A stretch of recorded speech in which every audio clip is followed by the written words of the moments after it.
Akhir September 2023, langit Semarang tampak muram. Hujan musim peralihan turun sebentar lalu pergi. Udara malam lembab. Aroma aspal basah dan sisa kopi jalanan bercampur dengan denting musik dari bar-bar kecil yang berjajar di pinggir jalan Kaligawe.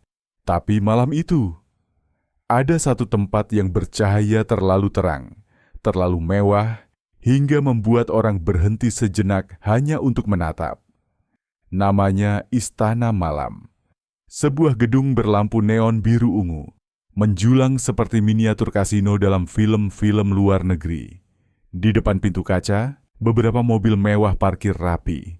Sopir menunggu sambil merokok diam-diam. Bagi kebanyakan orang, tempat itu simbol gaya hidup modern. Tempat orang berduit menghabiskan malam dengan tawa dan musik. Tapi, di balik lampu indah itu, ada cerita yang tak pernah muncul di iklan Instagramnya. Arman Prasetyo, 42 tahun, pengusaha properti, beristri, punya 2 anak. Dia bukan tipe laki-laki yang suka bermalam di tempat hiburan. Namun karena urusan bisnis malam itu, dia harus menemani klien asing yang ingin suasana lokal.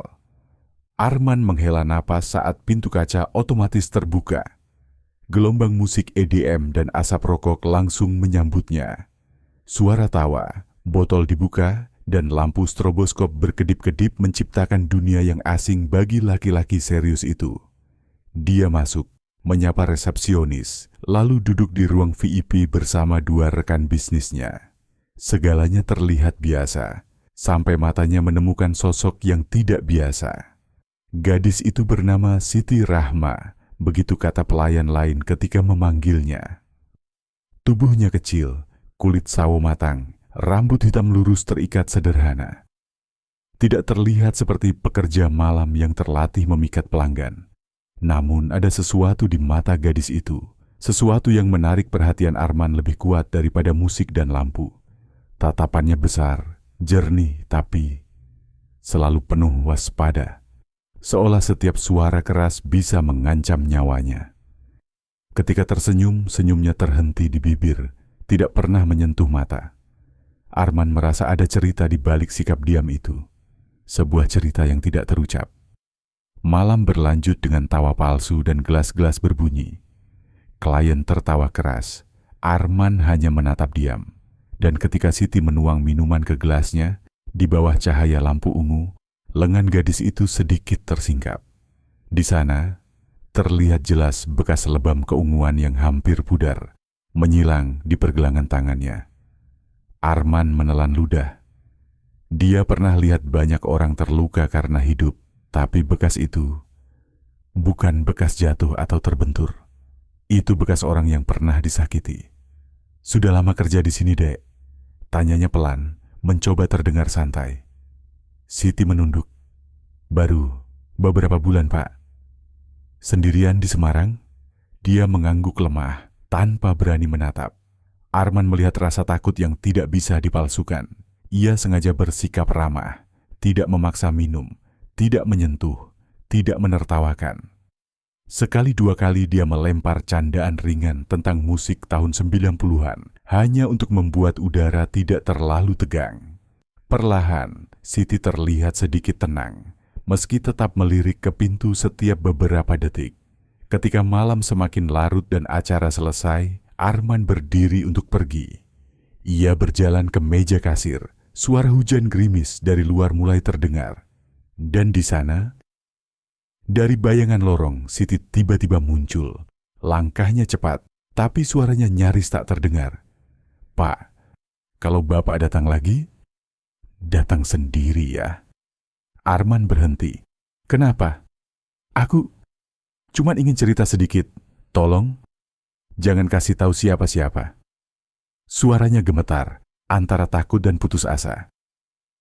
Sebelum Arman sempat balas, gadis itu sudah mundur lagi, menyelinap masuk ke lorong karyawan, hilang di balik pintu besi. Sepanjang perjalanan pulang, kata-kata itu menggema di kepala Arman. Bukan ajakan, bukan godaan, tapi seruan minta tolong. Dan di dalam mobilnya yang melaju pelan, melewati lampu jalan basah, Arman tahu satu hal. Malam ini akan mengubah hidupnya. Beberapa hari berikutnya, wajah Siti muncul lagi dan lagi di ingatannya. Dia coba sibukkan diri dengan pekerjaan, rapat, tawaran proyek baru, presentasi. Tapi setiap kali menatap monitor, matanya melihat bayangan gadis itu, mata yang takut dan senyum yang palsu. Dia berpikir, mungkin itu urusan pribadi perempuan itu. Mungkin punya pacar kasar atau keluarga keras.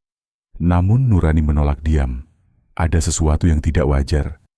Apalagi ingat bekas lebam itu, dan cara gadis itu melirik sekeliling setiap kali bicara.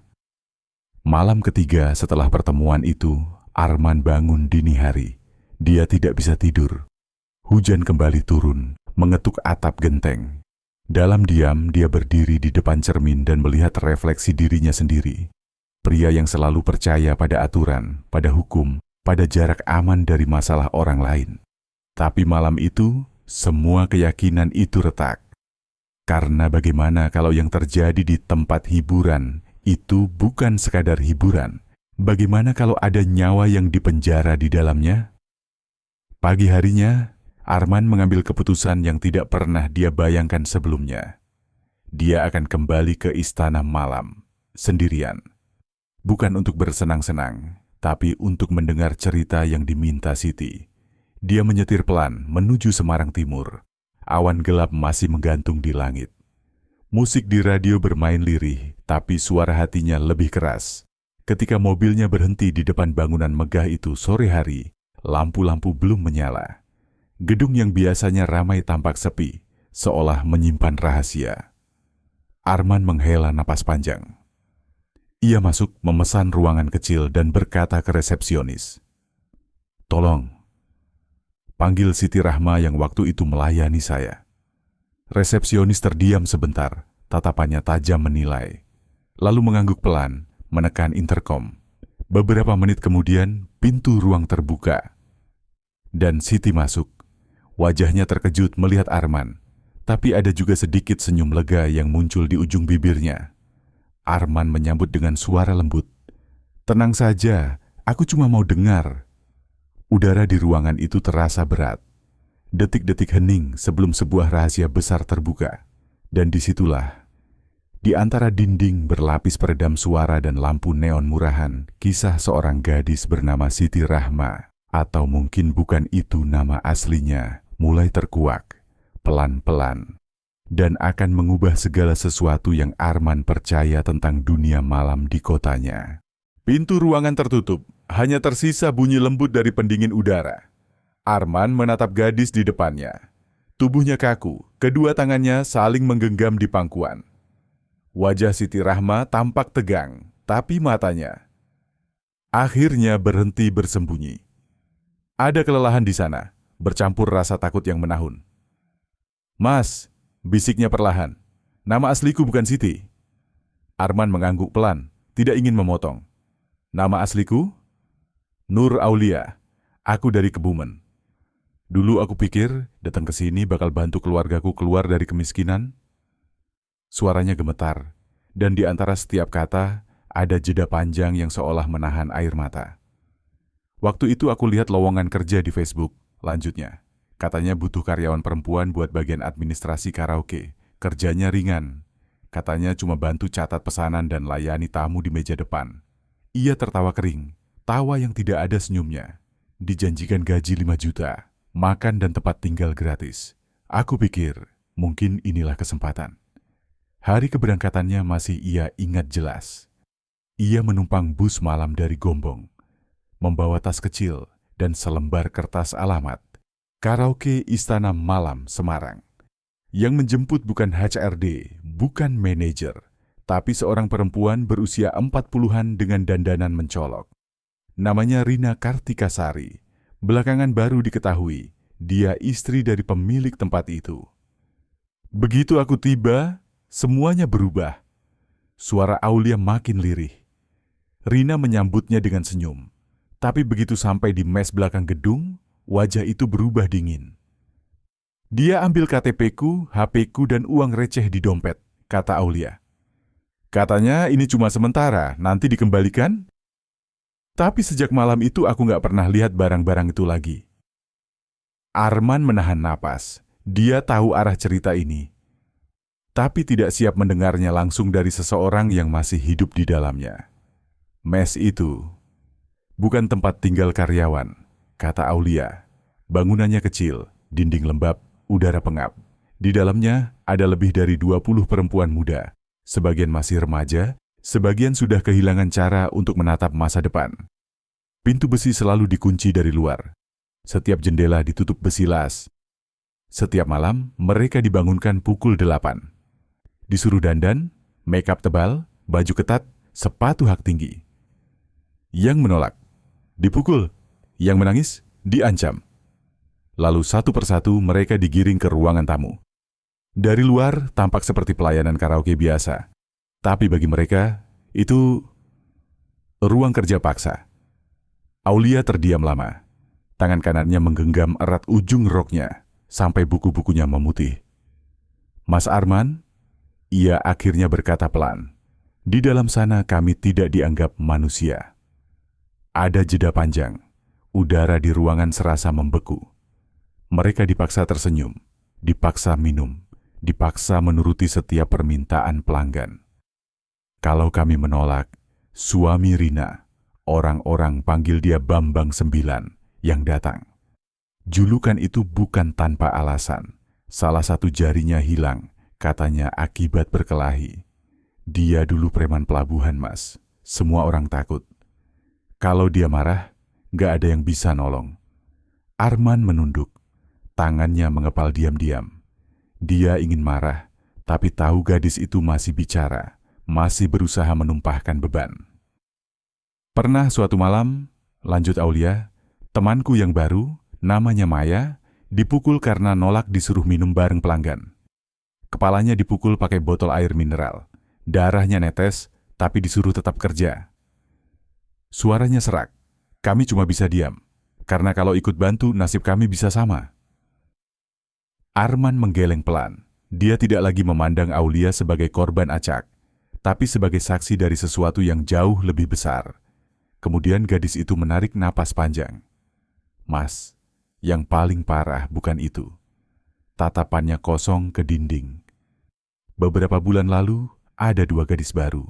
Maya dan Indah. Mereka kakak adik dari Garut. Mereka nggak kuat. Mereka rencanakan kabur. Aulia menelan ludah, suaranya turun jadi hampir bisikan. Tapi malam itu, mereka ketahuan. Dia menggenggam tangan Arman tanpa sadar. Malam itu, semua lampu di mes dimatikan. Kami dikunci dari luar. Dari balik tembok, kami cuma dengar jeritan. Lama sekali, mungkin 1 jam lebih. Air matanya menetes. Keesokan harinya Maya dan Indah nggak pernah kelihatan lagi. Ketika beberapa perempuan lain bertanya ke Rina, jawabannya sederhana. Mereka sudah kami pulangkan. Tapi tidak ada yang percaya. Karena malam itu, Aulia melihat sesuatu dari celah ventilasi kamarnya. Sekitar pukul 2 dini hari, di bawah cahaya lampu belakang, Aulia melihat 3 orang laki-laki dan 1 perempuan. Rina menggali di dekat tutup septic tank di halaman belakang mes. Ada suara cangkul, suara logam menghantam semen, lalu bau aneh yang sangat menyengat. Setelah itu, senyap. Keesokan paginya, area itu sudah ditutup dengan lapisan semen baru. Aulia berhenti bicara, bahunya gemetar. Arman menatap kosong ke lantai. Semua potongan cerita itu seperti potongan film hitam putih yang terlalu nyata. Dia akhirnya bicara pelan. Kenapa kamu cerita ini ke saya? Aulia tersenyum getir. Karena saya nggak punya siapa-siapa lagi. Polisi aja saya takut, Mas. Di sini orang-orang kayak Bambang punya banyak kenalan. Kalau saya salah ngomong, bisa hilang juga seperti 2 orang itu. Sunyi panjang turun lagi. Arman menatap jam di tangannya, tapi waktu seolah berhenti. Ia tahu malam ini tidak akan bisa dilupakan. Ia juga tahu, begitu keluar dari ruangan ini, dia tidak lagi sekadar pengusaha, tapi saksi hidup dari sesuatu yang kejam. Sebelum pergi, ia menyodorkan uang. Ini sedikit buat kamu, buat apapun yang kamu butuh. Aulia menggeleng cepat, menolak, "Saya cuma minta satu, Mas," katanya pelan. "Tolong, kalau bisa, bantu kami keluar." Matanya menatap lurus, penuh keyakinan putus asa. Arman menelan keras. Dia tidak menjawab, tapi di dalam dirinya, suara itu sudah menancap dalam sekali. Keluar dari ruangan, ia berjalan di koridor sempit menuju parkiran. Lampu neon berganti warna, biru, merah, ungu. Semua tampak indah, tapi kosong. Ketika ia melewati pintu belakang, samar-samar tercium bau busuk yang menusuk hidung. Arman berhenti sejenak. Dia melihat ke arah halaman belakang. Gelap, basah, sunyi. Tempat yang baru saja disebutkan gadis itu. Di mobil, tangannya gemetar ketika menyalakan mesin. Dalam kaca spion, gedung Istana Malam masih berdiri megah. Tapi kini bagi Arman, gedung itu bukan lagi tempat hiburan, melainkan kuburan tanpa nisan. Malam itu, dia tidak langsung pulang ke rumah. Dia menyetir tanpa arah, menyusuri jalan tol yang sepi. Kepalanya dipenuhi wajah-wajah yang tidak pernah ia lihat, tapi kini tak bisa ia lupakan. Maya, Indah, Aulia. Semua nama itu berputar dalam pikirannya seperti doa yang belum selesai. Ketika akhirnya mobil berhenti di depan rumah, langit sudah mulai terang. Arman duduk lama di kursi pengemudi, menatap kosong. Di depan matanya, bayangan gadis itu dengan mata yang penuh ketakutan terus muncul. Muncul lagi sampai akhirnya dia sadar. Diam berarti menjadi bagian dari kejahatan itu. Dan saat matahari pertama menembus awan pagi, Arman sudah tahu apa yang harus ia lakukan. Dia menatap cermin spion, menarik napas panjang, dan berbisik sendiri. "Kalau bukan aku, siapa lagi?" Pagi itu langit, Semarang berwarna abu-abu, seperti menyimpan sesuatu yang berat. Arman Prasetyo duduk di ruang kerjanya. Tangan menggenggam cangkir kopi yang sudah dingin. Pikirannya melayang jauh ke malam sebelumnya. Suara Aulia, wajahnya yang pucat, dan kalimat yang terus bergema. "Kalau saya salah ngomong, saya bisa hilang juga." Setiap detik terasa panjang. Dan di dalam dirinya dua suara berdebat, satu berkata, "Jangan campur tangan." Suara lain berbisik, "Kalau kamu diam, kamu sama saja." Akhirnya yang menang adalah suara nurani. Siang harinya, Arman memarkir mobil di depan markas Polda Jawa Tengah. Langkahnya pelan tapi pasti. Di resepsionis, ia memperkenalkan diri dan berkata singkat, "Saya mau lapor sesuatu. Sangat serius." Petugas piket menatapnya sekilas, lalu mengangguk dan menelpon ke dalam. Beberapa menit kemudian Arman dibawa masuk ke ruang besar yang dingin. Bau kertas dan kopi hitam memenuhi udara. Di sana duduk seorang pria berseragam. Tegap, rambut mulai beruban, sorot matanya tajam tapi tenang. Namanya Kombes Polisi Hendra Wijaya, Direktur Reserse Kriminal Umum. "Silakan duduk, Pak Arman," katanya sambil menatap lurus. "Ceritakan perlahan dari awal." Arman menelan ludah. Dan untuk pertama kalinya, semua yang ia simpan semalaman keluar seperti banjir yang tak bisa dibendung. Ia ceritakan tentang Istana Malam, tentang Aulia, tentang dua gadis yang hilang, Maya dan Indah, tentang area belakang mes yang dicor ulang, tentang bau busuk yang tercium di malam gerimis. Ia bicara selama hampir 1 jam, tanpa musik, tanpa tawa. Hanya keheningan dan pena yang sesekali menulis cepat di tangan Kombes Hendra. Ketika Arman selesai, ruangan itu sunyi. Hendra bersandar, menatap meja beberapa detik, lalu berkata pelan, "Pak Arman sadar kan, kalau laporan ini, kalau terbukti benar, artinya kita berhadapan dengan jaringan perdagangan manusia." Arman mengangguk tegas. "Saya sadar, dan saya siap tanggung risiko. Tapi mohon, jangan diam." Kombes Hendra menarik napas panjang. Ia menatap bawahannya, lalu berucap pelan tapi tegas, "Baik, Mulai malam ini saya buka operasi.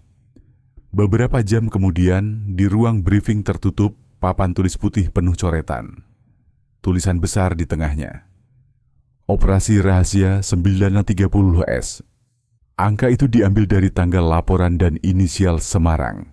Target, kata Hendra, adalah pasangan suami istri, Bambang Saputra alias Bambang 9 dan Rina Kartikasari.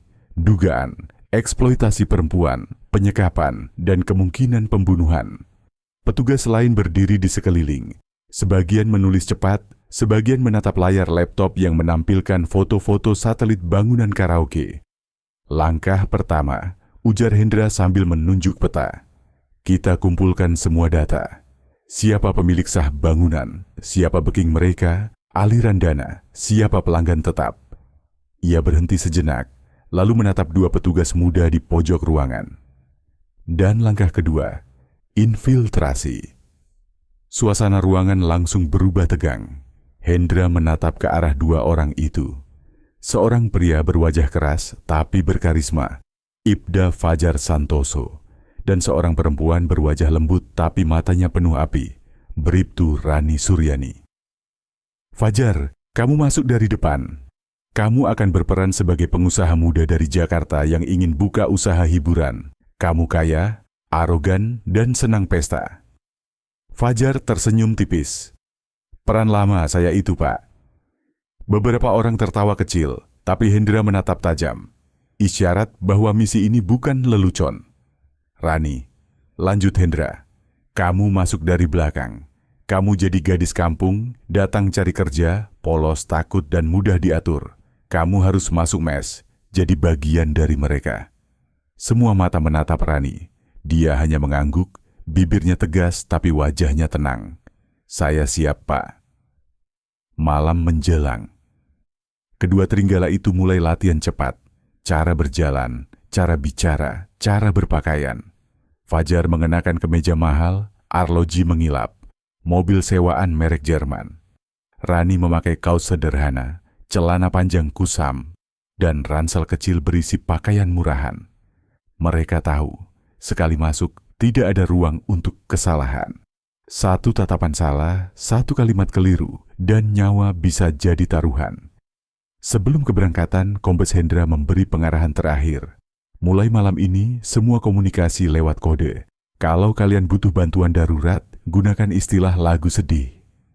Kalau informasi berhasil dikirim, gunakan kata hujan berhenti. Paham? Paham, Pak. Jawab mereka serentak. Hendra menatap keduanya. Lama, dalam, penuh rasa hormat. Kalian bukan cuma penyamar. Kalian penyelamat nyawa manusia. Dan kalian akan menghadapi iblis yang berwajah manusia. Jam menunjukkan pukul 21 sana. Mobil Fajar meluncur lebih dulu ke istana malam. Musik keras menyambutnya. Lampu, tawa, dan aroma alkohol yang tajam. Dengan langkah tenang tapi penuh percaya diri, dia masuk dan berteriak ke resepsionis. Ambilkan ruangan paling mahal. Aku mau malam yang gak terlupakan. Orang-orang menatapnya, dan itulah yang ia mau. Fajar tahu, di dunia malam reputasi dibuat lewat uang. Dan malam ini, dia akan menanam reputasi itu dalam-dalam. Beberapa gelas kemudian, semua pelayan mulai menghormatinya. Ia menghamburkan tip, ratusan ribu lembar demi lembar. Dia menyanyi, tertawa, dan bahkan berlagak sombong.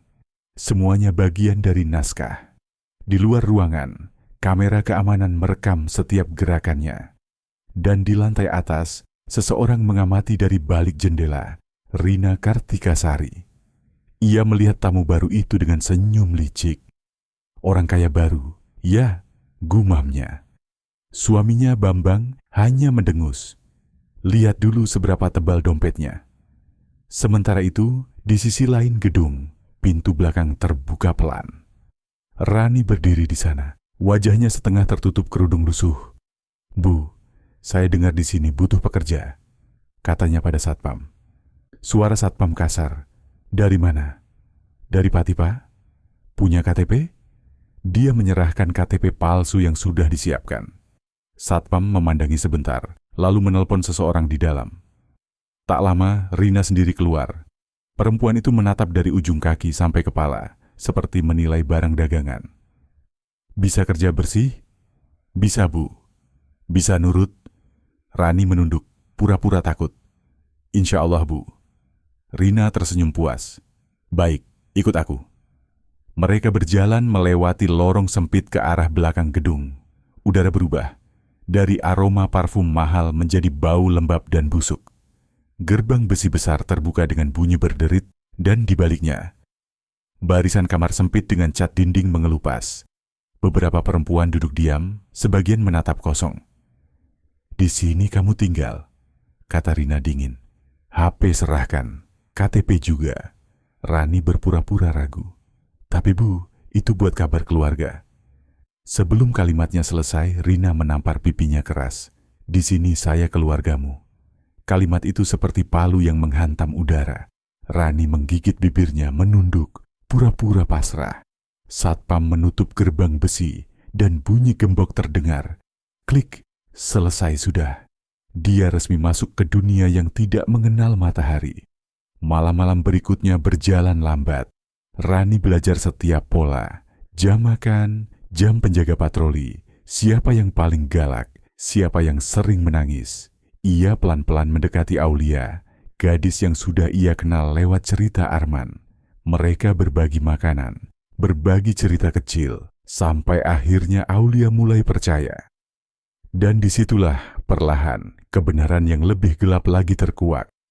Aulia berbisik suatu malam, masih banyak yang belum kamu tahu, Ran. Dia berhenti, memastikan tidak ada penjaga. Bambang gak cuma jual orang ke tamu. Dia juga kirim anak-anak ke luar kota. Suara itu bergetar. Aku dengar dia kerjasama dengan oknum yang bisa urus izin. Rani menatapnya kaget. Kamu yakin? Aulia mengangguk. Yakin. Aku dengar sendiri waktu dia bicara di telepon. Informasi itu terlalu besar untuk disimpan. Rani tahu, dia harus segera memberi sinyal ke Fajar. Tapi mereka belum punya kesempatan bertemu. Sampai suatu malam, semuanya terjadi begitu saja.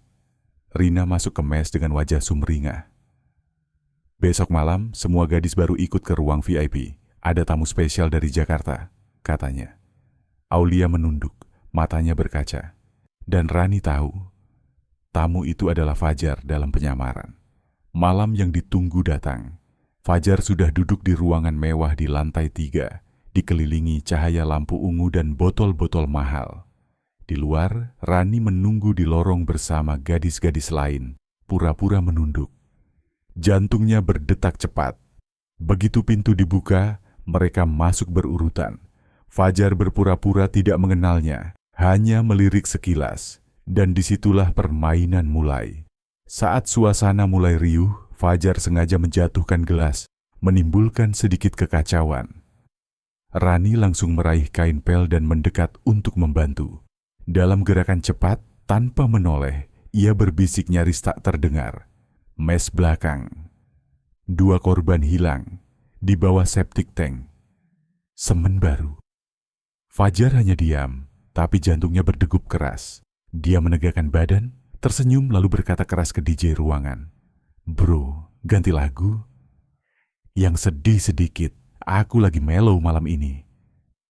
Itu kode. Kode bahwa pesan diterima. Kode bahwa operasi akan naik ke tahap selanjutnya. Dan malam itu, tanpa seorang pun menyadari, 2 polisi yang menyamar di tengah pesta glamor telah menyalakan fitnah terakhir untuk iblis yang bersembunyi di balik musik. Ketika lagu sedih mulai mengalun dari speaker, Rani menunduk, pura-pura membereskan meja, sementara Fajar menatap kosong ke arah cermin. Mata mereka tidak pernah bertemu. Tapi di antara suara musik dan gelas beradu, ada satu kalimat tanpa suara yang bergetar di udara. Kita berhasil. Jam sudah menunjukkan pukul 02.45 dini hari. Langit Semarang gelap dan berawan. Udara lembab. Angin pelan membawa bau garam dari arah laut. Di ujung jalan Kaligawe, gedung berlampu ungu itu masih berdiri megah. Namun malam ini, lampu-lampu itu akan padam. Bukan karena mati listrik, tapi karena keadilan akhirnya datang. Di posko sementara yang disamarkan sebagai mobil bantuan teknis, Kombes Hendra menatap jam tangannya. Tangan kanannya memegang radio HT. Suara pelan dari anggota lapangan berbisik di frekuensi khusus. Semua tim siap, jarak 200 meter dari target. Baik, jawab Hendra pelan. Hitung mundur 10 menit. Di sebelahnya, Arman duduk diam di mobil lain. Tidak ikut operasi langsung, tapi diperbolehkan menyaksikan dari jauh. Ia tidak tahu apa yang akan terjadi, tapi ia tahu semuanya akan berakhir malam ini. Sementara itu, di dalam gedung karaoke, semua terlihat tenang. Bambang 9 tidur lelap di kamar VIP lantai 2. Pistol kecil masih di meja belakang. Rina Kartikasari tertidur dengan masker wajah dan gadget di tangannya. Anak buah mereka yang berjaga di lobi mulai mengantuk. Di mes belakang, para perempuan yang disekap akhirnya bisa tertidur setelah hari panjang. Hanya satu orang yang masih terjaga, Rani. Dia duduk di ujung ranjang besi berkarat, jantungnya berdegup kuat. Di pergelangan tangannya terpasang gelang tipis berbentuk seperti karet rambut. Padahal itu adalah mikrotransmitter yang dihubungkan ke frekuensi tim posko. Rani menatap pintu besi itu lama, lalu menunduk menyeka air matanya. Sebentar lagi, bisiknya pelan. Sebentar lagi semuanya selesai. Jam 2:03 Narso. Sinyal radio berbunyi pendek. Kata sandinya sederhana, eksekusi. Dalam sekejap, dunia gelap itu pecah. Suara ban berdecit, lampu senter menyilaukan, dan teriakan komando memecah keheningan. Pintu besi depan diterobos oleh mobil taktis. Brimob dan Resmob masuk bersamaan. Senjata siaga, lampu laser menyapu ruangan. Polisi, semua diam, angkat tangan. Satpam yang tertidur di sofa belum sempat bangun, sudah ditindih 3 orang. Anak buah Bambang yang berlari dari lorong langsung dihentikan dengan lutut ke lantai. Di lantai 2, tim lain menyergap kamar bos. Bambang terbangun karena suara keras. Mencoba meraih pistolnya, tapi satu tendangan keras dari anggota Resmob membuat senjatanya terlempar ke bawah meja. Jangan gerak! Bambang hanya sempat teriak marah sebelum 2 pasang tangan menekannya ke lantai. Rina menjerit dari ranjang, berusaha mengambil ponsel, tapi seorang polwan langsung menariknya. Wajahnya pucat, masker masih menempel. Untuk pertama kalinya, perempuan itu tidak bisa berbicara apa-apa. Di belakang gedung, pintu mes dibuka paksa. Polisi, kalian aman, jangan takut. Suara itu membuat semua perempuan terbangun dengan panik. Beberapa menjerit, beberapa menangis, takut ini hanya trik. Rani berlari ke tengah ruangan dan berteriak, "Ini beneran polisi, kalian selamat." Baru saat itu mereka percaya. Siti Rahma atau Nur Auliasi memeluk Rani erat-erat, menangis tanpa suara. Rani membalas pelukannya dengan tangan gemetar. Misi mereka berhasil. Setelah semua korban diamankan, Hendra masuk sendiri ke dalam gedung. Ia menatap sekeliling, ruangan megah dengan lampu warna-warni, sofa empuk, botol mahal. Tapi di mata Hendra, semuanya hanya hiasan dari neraka dunia. Sekarang, katanya pelan, bawa saya ke belakang. Di belakang gedung, area itu telah dipasangi lampu portabel. Tanah masih basah oleh embun.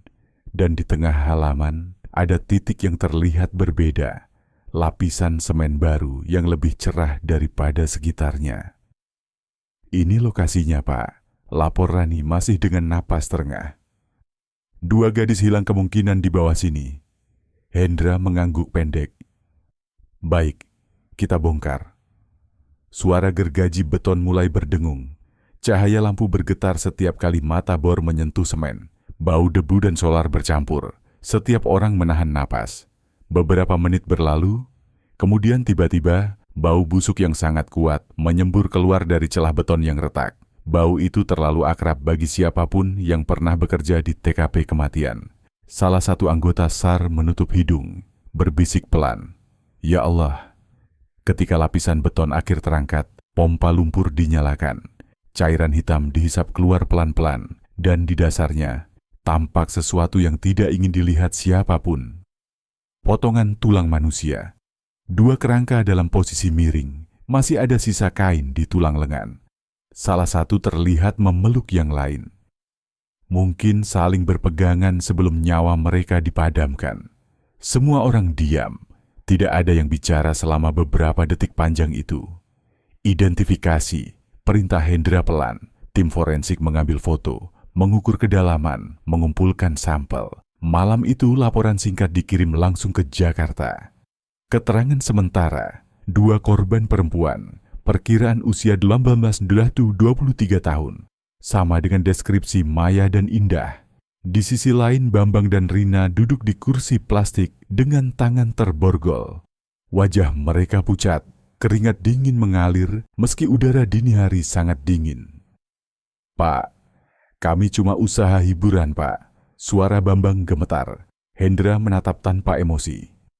Usaha hiburan tidak mengubur orang di bawah tanah. Menjelang subuh, semua TKP sudah dilokalisasi. Para korban dibawa ke pos rehabilitasi sementara untuk diperiksa. Rani ikut menemani Aulia, yang belum bisa berhenti menangis. "Sudah, kamu selamat sekarang," kata Rani pelan, menepuk bahunya. Aulia menggeleng. "Yang dua itu, mereka baik banget, Mbak. Aku dengar teriakan mereka terakhir kali. Sampai sekarang masih dengar di kepala." Rani tidak menjawab. Kadang diam lebih nyata dari kata-kata.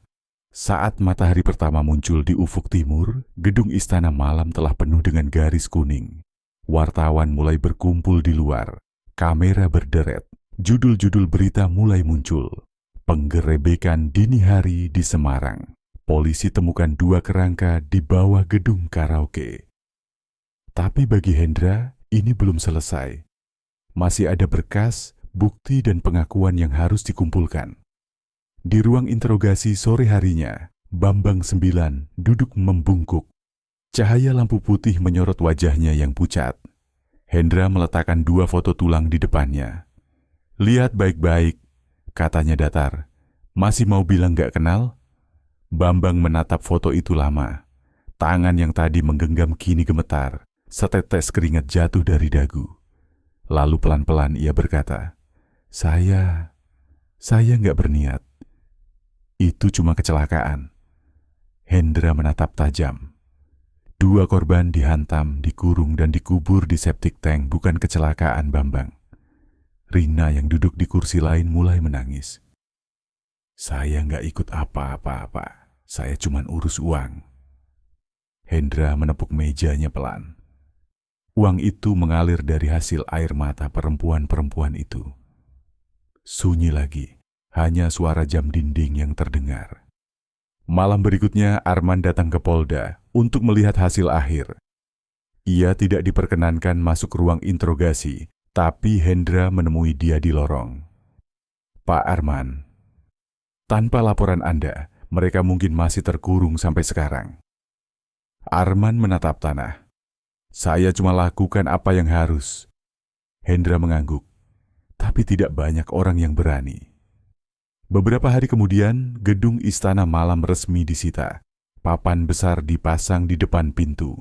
Disegel dalam penyidikan Polri. Dari kejauhan, warna lampu neon yang dulu megah kini pudar dan berdebu. Warga sekitar berkumpul melihat, berbisik-bisik tak percaya. Ada yang menggeleng, ada yang berkata pelan, kirain cuma tempat hiburan, ternyata kuburan. Sementara itu, para korban dipindahkan ke pusat rehabilitasi di Kendal. Mereka menjalani konseling psikologis, pemeriksaan kesehatan, dan pemberian identitas baru. Aulia menjadi salah satu yang terkuat. Dia mau menjadi saksi utama, meski itu berarti harus berhadapan lagi dengan orang-orang yang menyiksanya. Malam sebelum sidang pertama, Rani menemui Aulia di asrama rehabilitasi. Mereka duduk di teras, ditemani angin pelan. Aulia menatap langit malam yang bersih, tanpa lampu neon palsu. "Dulu aku pikir hidup aku selesai di situ, Mbak." Rani tersenyum lembut. "Tidak, kamu baru mulai hidup lagi." Dan malam itu, untuk pertama kalinya setelah sekian bulan, Aulia tidur tanpa mimpi buruk. Karena neraka yang menahannya selama ini, akhirnya benar-benar terbakar habis. 3 bulan setelah penggerebekan itu, Semarang kembali tenang. Lampu-lampu malam menyala seperti biasa, musik kafe bergema lagi di pinggir jalan. Namun bagi orang-orang yang pernah melihat neraka di balik tembok Istana Malam, ketenangan itu tidak pernah benar-benar sama. Sidang pertama. Pengadilan Negeri Semarang penuh sesak. Di ruang itu terdengar suara klik kamera, bisik-bisik wartawan, dan isak pelan dari bangku penonton. Di kursi terdakwa duduk 2 orang yang pernah menganggap dirinya raja dan ratu malam, Bambang Saputra dan Rina Kartikasari. Keduanya berpakaian putih, namun wajah mereka tidak lagi bercahaya. Tidak ada lagi parfum, tidak ada lagi musik. Hanya suara detak jam dan desah penyesalan yang terlambat datang. Jaksa membacakan dakwaan panjang, kata-kata yang tajam dan dingin. Perdagangan orang, eksploitasi seksual, penyekapan, pembunuhan berencana dan penghilangan mayat. Setiap pasal dibacakan seperti palu yang mengetuk nada dosa. Bambang menunduk. Rina menangis, entah karena takut atau karena tahu semuanya benar. Di kursi saksi, Nur Aulia berdiri. Pakaian sederhana, wajah tanpa make-up. Suara mikrofon sedikit bergetar ketika dia mulai bicara. "Saya bukan pahlawan yang mulia," katanya pelan. "Saya cuma perempuan yang ingin hidup seperti orang lain." Ia berhenti sejenak, menatap ke arah kedua terdakwa.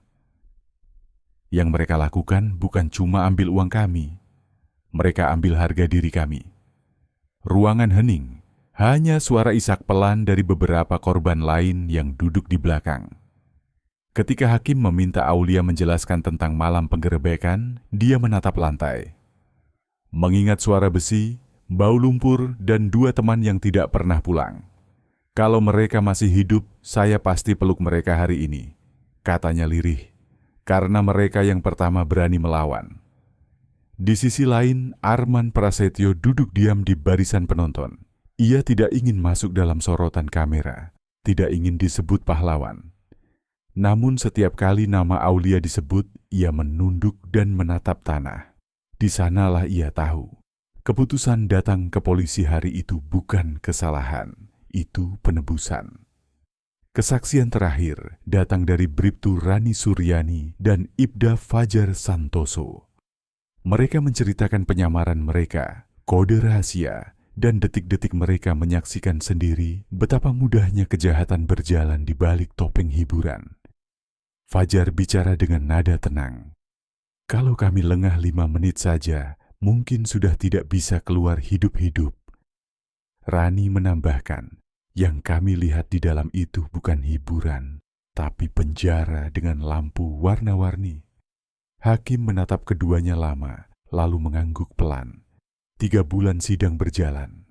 Saksi-saksi berganti, bukti-bukti ditampilkan, foto rekaman, potongan pakaian korban, hasil forensik. Setiap gambar adalah sayatan bagi siapapun yang melihat. Jaksa menutup dengan kalimat pendek tapi mematikan. Para terdakwa tidak hanya melanggar hukum, mereka menghancurkan arti manusia.